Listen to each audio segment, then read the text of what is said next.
नमस्कार BST excellent रे स्वागत। आज आमे जानिबा सुभद्रा योजनार द्वितीय पर्याय टंका केबे आसीबो, कौन रही प्रोसेस एही वीडियो रे जानिबा। आमे समस्ते जानिछंती प्रथम पर्याय रे 25 लाख रु अधिक महिला माननकु मिलिथिला 5000 टंका प्रथम किस्ती 17 सेप्टेम्बर रे। कौन थिला प्रोसेस ना प्रथमे आसिला 1 टंका मेसेज, तापरे आसिला 4999 टंका। सेम प्रोसेस रही द्वितीय पर्याय रे। द्वितीय पर्याय रे मिलिबाकु जाउछि 40 लाख रु अधिक महिला माननकु प्रथम किस्ती सुभद्रा योजनार।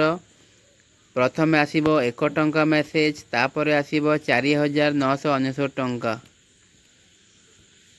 एईटा केवल प्रथम किस्ती दिया होछि, द्वितीय किस्ती नुहे। जो माननकु 17 सेप्टेम्बर रे मिली जाइछि प्रथम किस्ती, तांकु द्वितीय पर्याय रे मिलिबो नाही। द्वितीय पर्याय रे से माननकु मिलिबो जे माने जम्मारु पाइ नांती बा 17 तारिख परे अप्लाई करिसंती, तांकु 9 अक्टोबर को मिलिबाकु जाउछि द्वितीय पर्याय टंका 5000 टंका।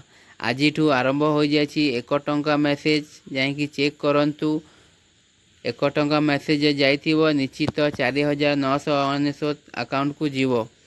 उपगृह मंत्री कहछंती